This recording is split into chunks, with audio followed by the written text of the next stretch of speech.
today. It's unbelievable how many people are here. Talking to the support team before we began today, there were over 1,300 people who signed up for this webinar, which really blows all of our minds.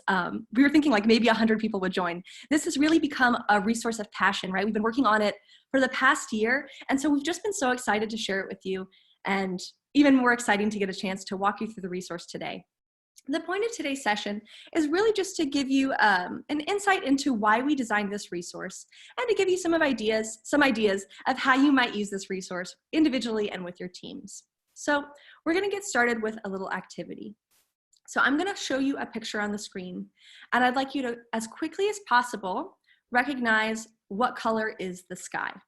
Okay? Okay, for most of us as modern speakers of English, we're able to quickly and easily differentiate that there are two kind of major colors in this photo, green and blue, and that the sky is in fact blue. All right, next question. I'm going to show you a color wheel, and I'd like you to quickly identify which square is a different color. Again, for most of us, this is a pretty simple task. We quickly and easily identify that there are two colors on the screen and that the different square is blue. One final color wheel I'm going to show you. How is this one for you? I wouldn't be surprised if many of you took a lot longer to find the different colored square here, or if you weren't able to find it altogether. For us, this is a really difficult task, but it begs the question, would everybody who completes this task process it in the same way? And the answer is surprisingly no. So this same experiment was done with the Himba tribes people of Namibia. They were given the squares on the left, and when they did the experiment, it took them an extremely long time to recognize the blue square, and some were not even able to do so. However, when shown the image on the right, they were quickly and easily able to identify the green that was a different shade. So the question is, why is this? And researchers found that the Himba people speak a really ancient language, and they have really little exposure to the outside world. And in their language, there is no word for the color blue. So their brains just aren't used to processing the difference between those two colors. They're not able to quickly recognize. However, if you look up in the top corner, they have many different ways of classifying the color green. So they were quickly and easily able to recognize the difference. So this experiment summarizes what's known as the Sapir-Whorf hypothesis, which basically says that the language that you speak influences the way that you perceive reality, the way that you see the world. Let's take another look at an example of this in film.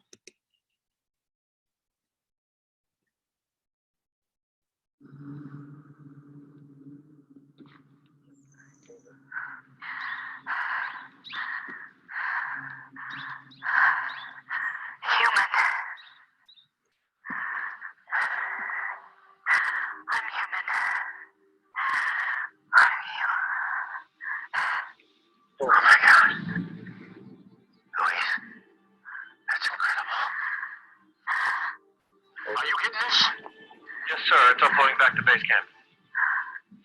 Human.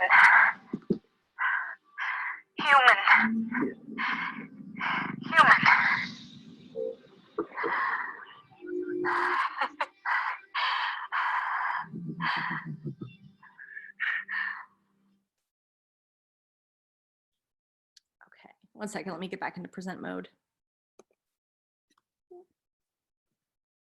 So in this film, the lead character is a linguist, and her responsibility is to come up with a system of communicating with aliens who have landed on Earth. But something really interesting happens to her in this process. As she begins learning this language, her brain starts to change. The way that she processes time and the way she processes reality shifts, and she actually begins to be able to see the future. It's a really fantastic movie if you haven't seen it. But the reason why I wanted to show this to you is that when I first watched this movie, it really resonated with me because it mirrored something that was starting to happen in my own life.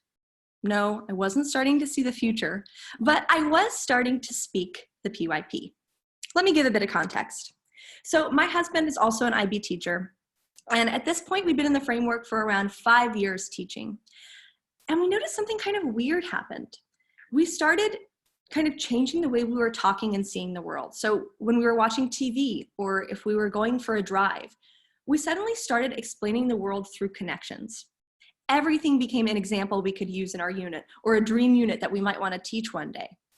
Really just kind of the way that we were interacting with the world was changing through this new language we were learning. When you speak the language of the PYP, it really shapes the way that you perceive the world. You become more empathetic. You become a connection seeker. And above all else, you really start to have the tools to recognize and solve problems in the world around you.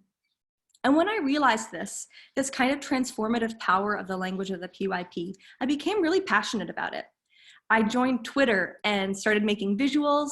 I just really wanted to kind of share my thinking of the PYP with others and start a dialogue. And at around this time, I started working with Toddle, who also had a shared vision of making the PYP more accessible to teachers around the world. So when we began working together, it was around the time that the Principles to Practice, the enhanced PYP came out.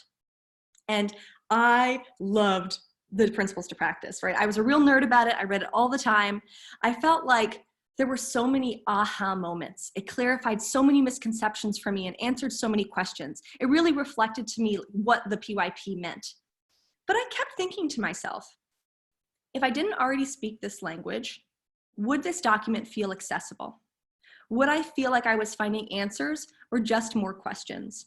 And with that in mind, Toddle and I partnered together and we said, how can we take the amazing findings of this guide and simplify them and increase their accessibility? We wanted to, like Joe Bowler says, lower the floor and raise the ceiling so that teachers who were new to the PYP and teachers who had been in it for a long time had something that they could come together to discuss and chat about.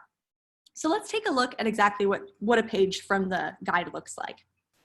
On the left-hand side, you have an excerpt from Principles to Practice. So as you can see, it's really text-heavy. The academic language is really high. And it's an amazing resource. I definitely suggest reading it. However, every sentence in this book almost reads like a central idea. You can unpack it, you can process, you can think about it different ways. You could come back to it in a year and you'll have a different understanding of it. But what we wanted to do was to take these really big ideas and simplify them and break them down in a way that didn't feel quite as daunting or as full of jargon for teachers. And our product is the one that you can see on the right, taking transdisciplinarity and making it something accessible for everyone. So that was really our why. We wanted to simplify this and increase access. Next, we're going to take a look at exactly how the resource is organized. So there are three major parts to the visual guide. The first two really focus on planning for transdisciplinary learning and understanding the framework. And the third part takes a look at classrooms and what inquiry looks like in action in classrooms. And you'll notice that each part has kind of a knowing and understanding section as well as a doing section. So the doing section might be a reflection to complete or a planner to do with teams. We really didn't want this to be a static reading experience for you. We wanted you to engage with concepts, apply your understanding, and have an opportunity to address any misconceptions you might have by discussing it with your teams. So we're going to now look at each of the parts of the visual guide. Just so you know, we'll pause after each part and have one of those pause and reflection sections. Like Snigdha said, feel free to put questions in or just silently reflect or whatever you'd like at those pause and reflect points. Okay, so part one is transdisciplinary learning. And our goal for this section was really to kind of take the puzzle pieces of the IB, which are the essential elements, and we wanted to explain the function of each piece. How do all of these pieces fit together to make transdisciplinary learning? So let's take a look at one of the essential elements. We'll look at key concepts. As you can see, we tried to provide a really simplified definition of what the key concepts are and what their role is in the framework. And we've also provided resources for you for going further. So when you download the guide, you can actually click into these posters that are an additional support resource that helps you take the ideas kind of out of theory and into practice directly in your classroom. They're things that you can use with students, with your planning teams, that to me give you a more firm understanding of exactly what the PYP is talking about in terms of the framework. For the doing section, we have two activities for you. The first is a reflection that asks you to consider transdisciplinary learning through the key concepts. So for example, you might describe the form of transdisciplinary learning as being the essential elements of the PYP, or you might discuss the perspective within transdisciplinary learning as how all the different specialists work together to uncover big understandings and big ideas. There are no right answers for this type of reflection, but we mostly just hope that this is a great prompt, a great start for you to have these discussions with your teams, and again, clarify any misconceptions that you have early on about the program. We've also included a planning template for you. And I love this planner as one that you can use even before you do like the formal PYP planner, as more just like a mind map brainstorming session. So I really like it because it highlights the collaborative nature of the program.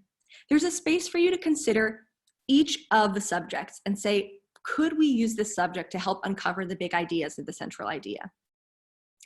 Then there's also the prompts that are on the planner come directly from the scope and sequence guides. So rather than having to have 6 scope and sequences out and around the table, all of the big ideas are in one place for you in simple guiding questions to see if you might connect.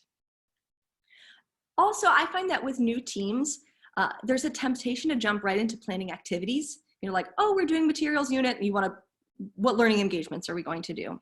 This planner really asks you to kind of slow down and first think about the skills. What are the skills that kids are going to need in this unit, and what are the big concepts that we can connect on? So again, this is a great planning template that you can use right when you're starting a unit to kind of gain a shared understanding of what you might pursue. Our hope is that by exploring part 1, you gain a bit more confidence with the essential elements of the PYP framework, that things feel less like jargon and more like really essential pieces. And by doing that you'll be able to feel confident planning for transdisciplinary learning and just discussing the program with your peers. So we're going to come to a pause and reflect. And I'd like you to think about, are there any elements of the framework that at the moment feel less relevant in your practice that haven't quite clicked yet? And also, how might you use this resource to better understand kind of this big picture of transdisciplinary learning?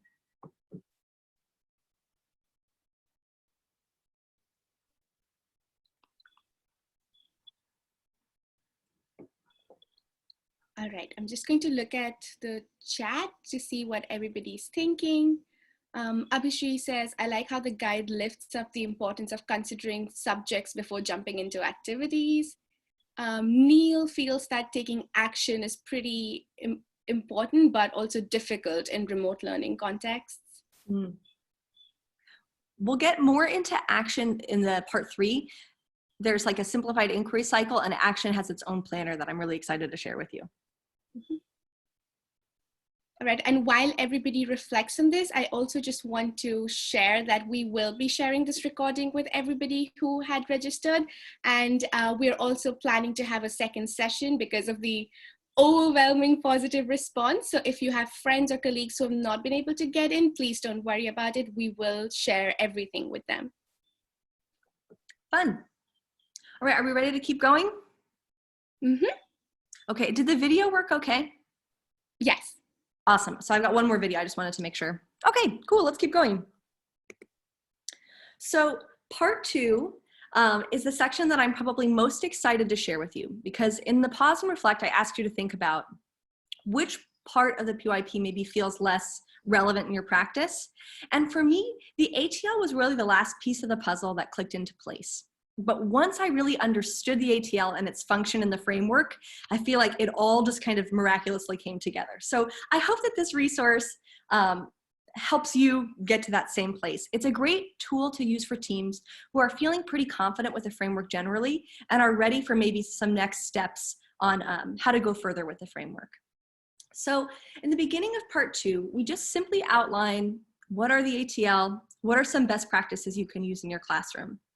And then we get into the exciting part, which is that we've created a new process for you for planning for the ATL. So I'll show you the resources that you have for that, as well as a new planning template that you can use. Okay, here we go. So for what students will do, in Principles to Practice, they provide this kind of list for each of the ATLs of what students will do. So what I did was I kind of mined through that list, and I found all of the action verbs. right? What are kids going to be doing? So using those action verbs, I created lists of 4 to 7 academic language functions, or in the MYP, they call them command terms. But I created 4 to 7 of these for each of the ATL skills. So what are academic language functions? Academic language functions really are just definitions of those action words, so that as a teaching team, if we're working on social skills together, we can identify sub-skills that are relevant for our unit. So what does it mean if our kids are going to be advocating? Making sure that we have a shared understanding before we move forward. And I think that these are really great for kind of bigger picture planning and knowing where the unit is going. I've also provided for you sentence stems.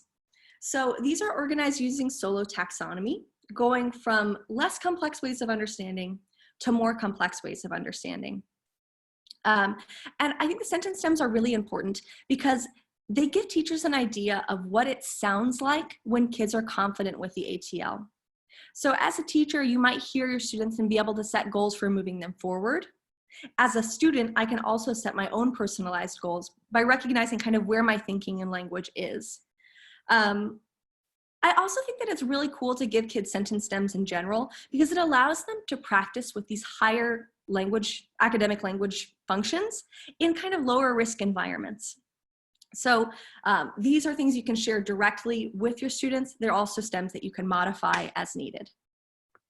All right, now we're going to look at the planner. So with the planner, you kind of use these 2 resources to develop. So the planner has a few major parts. At first, it breaks down knowledge, understanding, and skills. And I think the easiest way to explain it is by talking through an example unit. So in this unit, it's a classic markets unit. And I knew that I wanted students to know more about economics. We wanted them to know more about persuasive and advertising strategies. We also wanted them to kind of understand how a market economy functions, and we wanted to explore the interplay between producers, consumers, and kind of the responsibilities they share. And our ultimate goal for the unit was that the students would be able to develop a business plan, present it to investors, and then open a sustainable business. So that was kind of our unit in a nutshell. And once we were able to kind of summarize that thinking, we were ready to explore the ATL skills.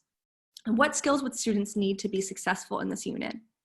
And we decided to focus on self-management. So once we'd selected self-management, I went back to those lists of the language functions and said, okay, which of these skills will help students to be successful in opening a marketplace?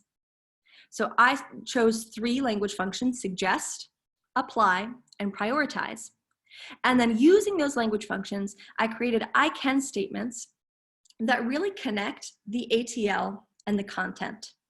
So let's take a look at an example of this in practice in the classroom.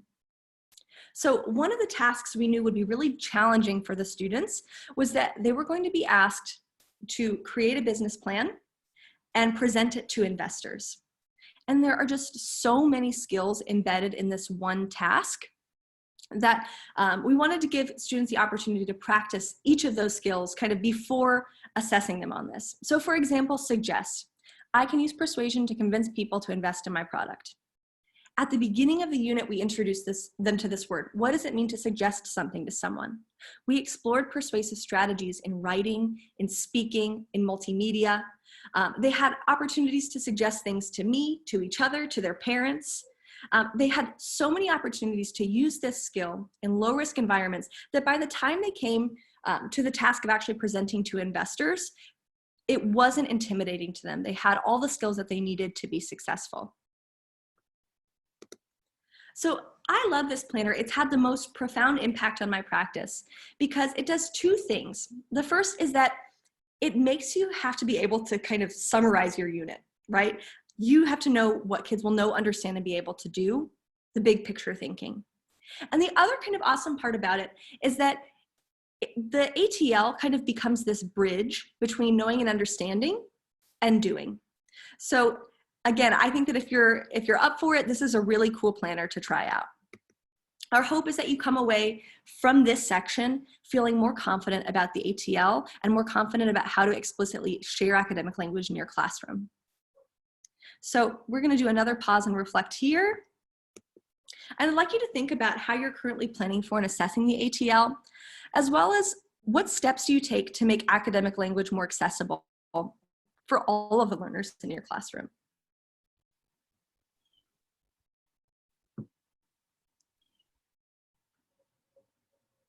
Well, Cindy, I can see a lot of love for the visual guide on the chat. Everybody's making a lot of connections, thinking about personalizing ATLs to match the units, thinking about specialist and special single subject teachers using the planner and how they can use different resources. Yeah, so Maria says we plan the ATL through subskills and then we map it out to the 6 themes. Abhishek says, I think to make it accessible, I break it down and use the language all of the time. So building a shared language, using mother tongue to make language accessible. Yes. You can create your own ATLs and there's a lot of flexibility. We're using similar planners. We focus on any 2 integrated skills and sub-skills with the unit of inquiry. So a lot of ideas coming up here. I'm so glad the chat feature on these webinars is always so cool, just the things that people share. I'm kind of jealous I can't be part of it. Very cool. I've got to say, guys, this was the part I was most nervous about because it's, I don't know, the thing that was most near and dear to my heart. So I'm very glad that you're responding well to it. And I would love to hear more of your ideas about how you're teaching and assessing the ATL, because it's really become something I'm passionate about. So. Yeah. Cool. Ready to continue? Sure. All right. Okay, part 3. Neil, this is coming back to you. We're going to talk a little bit more about action here. But when I was reading through Principles to Practice, I got super excited because there's actually a simplified inquiry cycle embedded within Principles to Practice. And this is it. So rather than having so many steps for new teachers to master, it breaks down the inquiry cycle into 3 big steps: asking, thinking, and doing. So our goal was to just kind of look at each of these stages, asking, thinking, and doing, and break them down into realistic strategies that you could grab and use directly in your classroom. So we'll start with asking. So within asking, we've kind of created sub-steps for you. So when students begin this process of asking, they'll start by tuning in, right? They're exploring photographs and videos and talking to each other about ideas. Then step 2 is they're forming questions. As many questions as you can get them to form, using sentence stems, using thinking routines, using activities, lists and lists of questions. And finally, there's the 3rd step, which is one that I feel isn't as focused on in the PYP, is refining questions. So yes, you have all of these questions, but which ones are you most excited about? Which ones are most relevant? Which ones are you most interested in? So using this process, you come away with really strong questions that can sustain an inquiry over the 6 or 8 or 10 weeks that you're exploring them. It's a little bit soon, but we're actually going to do another pause and reflect here, just because I think questioning is a really hot topic right now. So what are some effective strategies that you use for creating provoking student questions?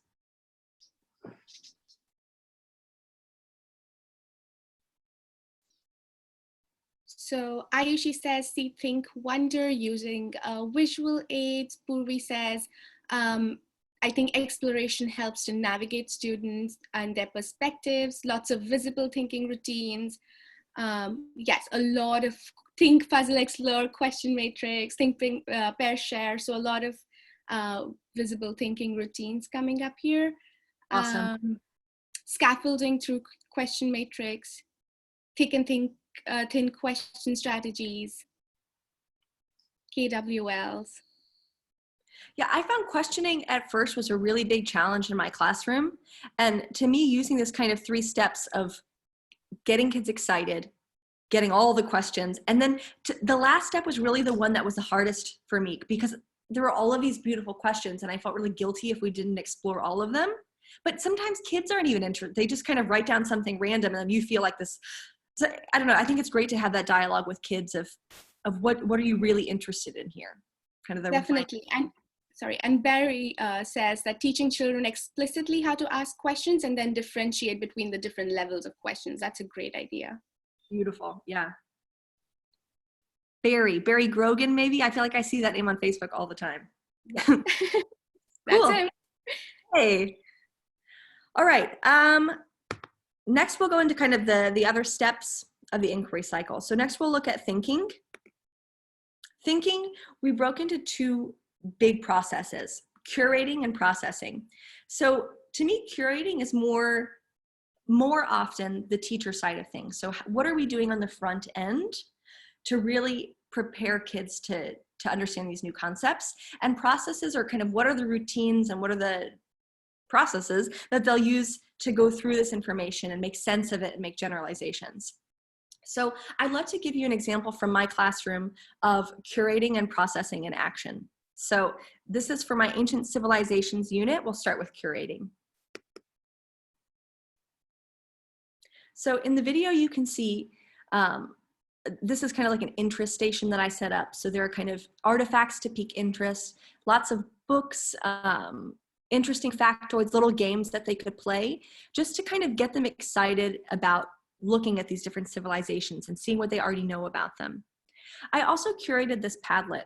I think Padlet is one of the strongest tools out there for curating.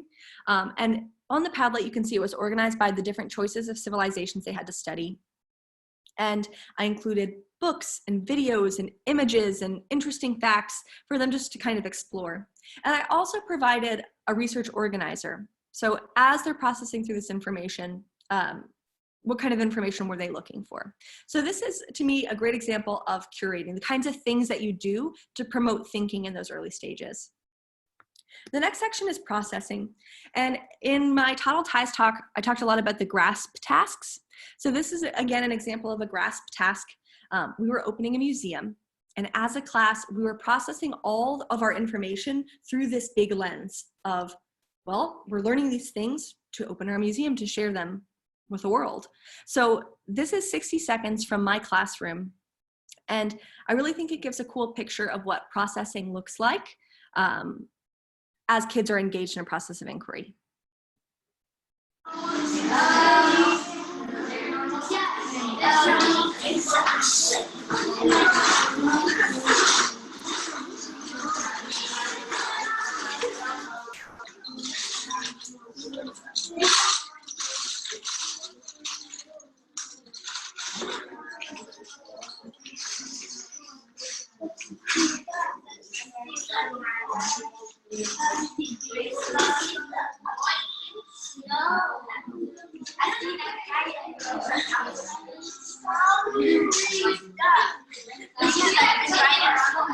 Do you finish your 3D printing?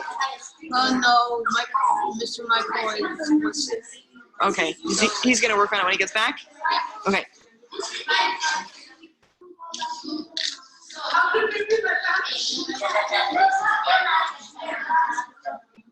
This looks good. Okay, I love this video. You know, I think you can just see that all the students are so engaged, right? You have kids making canopic jars, you have one group making a scene of the Nile River out of Lego, you have costumes being made. When kids are engaged in a process that really empowers them as learners, they become so engaged and the products that they make are so memorable and so cool. So I think when you think about the thinking stage in this way of a combination of curating and opportunities for processing, it can be really powerful. The final stage we're going to discuss is action. And to me, action can feel like the most kind of ambiguous part of the PYP. I find that often I'll be asking kids, okay, you know, what do we want to do with what we've learned? How can we help our community? And I get the same like 3 tinned responses. We can use less plastic. We can recycle more. We can make a poster, which, you know, they're great actions. It's a beautiful thing to do to help the planet. But often kids just don't have an idea of what action might look like. So the idea behind this planner was just this is just one of the 2 pages. We wanted to give an idea bank just full of ways of what action might look like, could look like. You as a teacher can use this to model a type of action. You can have guest speakers in who have done these kinds of things. But I just think, again, the more that we give kids options, you know, they shouldn't have to come up with all of this themselves. The more we give them options and model it, the more successful that they'll be. So that's kind of the goal of this planner. So our hope is that by exploring part 3, you'll really come away feeling ready to make the PYP happen in your classroom and feeling like there are just things that you can pick up and try right away that aren't so intimidating. Again, just making everything a little bit more simple and a little bit more accessible to jump in with both feet. Oh, we're at the end already. So the last section here just asks us really what can we do with the visual guide. So we've explored why it was created to simplify the PYP and increase access to teachers. We've explored how it's organized, the 3 major parts, and now what can you do with it? So the first thing I'll say is that it's a pretty mammoth document, right? It ended up being 80 pages, which I know when you first open it, it's like, oh, okay, it's 80 pages. So first suggestion is don't try to do the whole thing at once. There are 3 sections. You know, part 1, if you're new to PYP and everything just feels like jargon and you just don't quite get how it all works, look at part 1, engage in that reflection, engage in that process of planning. If you're ready for a bit of a challenge and you want to go a little more abstract and dive into the ATL, part 2 is going to be a blast for you. And if more than that, you just are more excited about what things look like in your classroom and the strategies you can use directly, part 3 is your go-to. So pick something, engage with it, and engage with others, which comes to the next use, share. Share your goals with your co-teachers, with your learning assistants, with your professional learning network, right? Let everyone know what you're working on and share kind of the things that you're trying. Don't be afraid of failure. But more than anything, I suggest sharing your PYP goals with your students. So that's been one of the coolest things for me this year, is that I would show kids drafts of the visual guide and just be like, guys, I learned this really cool new thing about the PYP. And when they saw that I was also learning this language, when they saw that, you know, even though I've been doing it a while, I still had things to learn and things that were exciting, they were so excited too. So pick a goal and share it with the world.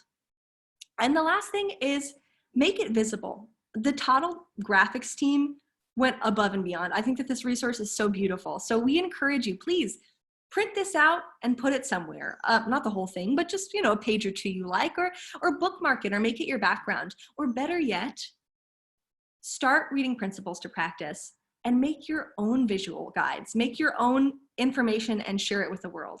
I think that the more that we continue to engage in these kinds of discussions, the more that we make the language of the PYP accessible and visible and discussable, the stronger that we grow as a program. So we really hope that you love exploring the visual guide as much as we've loved making it. And the Toddle team and I are so happy to answer any questions that you have about how to use it.